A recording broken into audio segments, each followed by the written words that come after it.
in LA County, the city council has decided that they will no longer allow people to throw footballs and frisbees on LA's beaches. They are concerned that it is a public safety issue, and they are planning on fining anyone who violates this $1,000. $1,000. What's the beach for then? I know, right? Like, we're also going to ban tanning because that's a public safety issue. You can get cancer, and that's a huge problem. And we're of course also going to ban people from going into the water because you could drown in the water. There could be sharks. Also, there's it's a lot LA, of hazards. not exactly the cleanest water in the world. Yeah, and definitely, and there could be syringes in there, so that's banned as well. Yeah.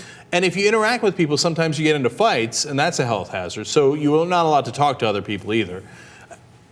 Okay, this is the nanny state. This is too much government. Okay, yeah.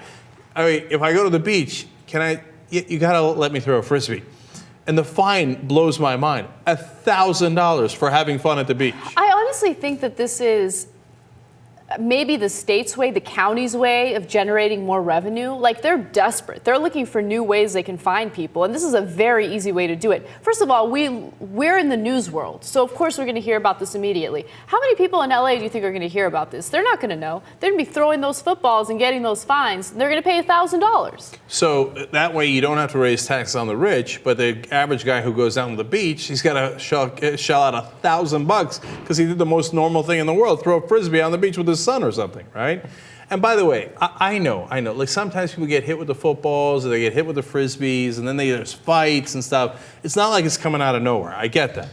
But at the same time, yeah, but we're all human beings. You got to let us interact. You can't just be like, okay, at some point something might cause trouble, so we're going to ban it. It's crazy. I can't think of a projectile that is less likely to harm you or injure you than a frisbee.